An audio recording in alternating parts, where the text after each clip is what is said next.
കർത്താവിൽ ഏറ്റവും പ്രിയമുള്ളവരെ, അഭിഷേകമന്ന എന്ന വചന സന്ദേശത്തിലേക്ക് എല്ലാവർക്കും സ്വാഗതം. ഇന്ന് ചിന്തയ്ക്ക് ആധാരമായ ദൈവത്തിന്റെ വചനം അപ്പോസ്തല പ്രവർത്തനം 9-ാം അധ്യായം 22 മുതലുള്ള വചനഭാഗം.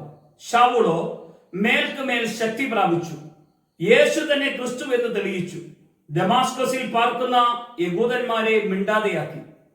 ഇവിടെ 3 കാര്യങ്ങളാണ് അപ്പോസ്തല പ്രവർത്തനം 9:22 വചനം മുതൽ പറഞ്ഞു വച്ചിരിക്കുന്നത്. ഒന്ന്, ശൗലിന്റെ മേലേക്ക് ശക്തി പ്രാപിക്കുന്നതായി കാണാൻ കഴിയുന്നു. അപ്പോസ്തല പ്രവർത്തനം 1-ാം അധ്യായത്തിലാണ് പരിശുദ്ധാത്മാവ് നിങ്ങളുടെ മേൽ കടന്നു വരുമ്പോൾ നിങ്ങൾ ശക്തി പ്രാപിക്കും.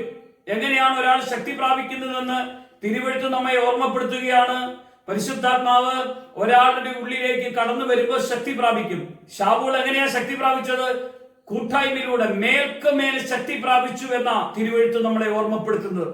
രണ്ടാമതായി, യേശു തന്നെ ക്രിസ്തു എന്ന് തെളിയിച്ചു. അത്രയും കാലം യേശു ക്രിസ്തുവിൽ വിശ്വസിക്കുന്നവരെ കൊല്ലുവാനും ഉപദ്രവിക്കുവാനും തടവറയിലാക്കുവാനും കടന്നുപോയ ശൗൽ എന്ന മനുഷ്യൻ യേശു തന്നെയാണ് ക്രിസ്തു എന്ന് ശൗൽ തെളിയിച്ചു കൊടുക്കുന്നതായി ബൈബിളിൽ നമുക്ക് കാണാൻ കഴിയുന്നു. ശൗലിന്റെ ജീവിതത്തിൽ യേശു ക്രിസ്തു ദൈവമാണെന്ന് പറയുവാനും തെളിയിക്കുവാൻ തക്കവണ്ണം ദൈവം ശൗലിന്റെ മേലേക്ക് അഭിഷേകത്തെ പകർന്നു. മൂന്നാമതായി, ദമാസ്കസിൽ പാർക്കുന്ന യഹൂദന്മാരെ മിണ്ടാതെയാക്കി. യഹൂദന്മാരായിരുന്നു ഏറ്റവും അധികം യേശുവിലേക്ക് ശൗൽ വന്നു കഴിഞ്ഞപ്പോൾ എതിർത്തത്. യേശു തന്നെ ക്രിസ്തു എന്ന് അവർക്ക് തെളിയിച്ചു കൊടുക്കുമ്പോൾ ഈ തെളിവ് നിരത്തി ദൈവപ്രവൃത്തിയെ അവരുടെ മുമ്പിൽ കടന്നു വന്നപ്പോൾ അവർ മിണ്ടാതെയാക്കുവാൻ തക്കവണ്ണം ശൗലിന് മേൽ ദൈവത്തിന്റെ പ്രവൃത്തി കടന്നു വരാൻ ദൈവം ഇടയാക്കി.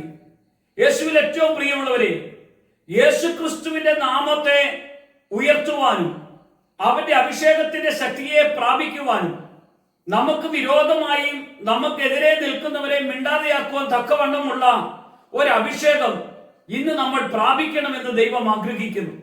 ഈ അഭിഷേകത്തോടുകൂടെ കടന്നുപോയില്ലെങ്കിൽ ക്രിസ്തുവിന്റെ വചനം നമുക്ക് എത്തിക്കുവാൻ കഴിയില്ല. നമ്മുടെ ഭവനത്തിൽ നമ്മുടെ കൂടത്തിലുള്ളവർ നമ്മളുമായി ഇടപെടുന്നവരെ യേശുവിനെ അറിയിക്കുവാനും യേശുവിന്റെ കൂടെ കൊണ്ടുപോകുവാനും ഇടയാകണമെങ്കിൽ ഒന്ന്, നമ്മൾ ശക്തി പ്രാപിക്കണം. 2, നമ്മൾ ക്രിസ്തുവാണ് ദൈവമെന്ന് തെളിയിച്ചു കൊടുക്കണം.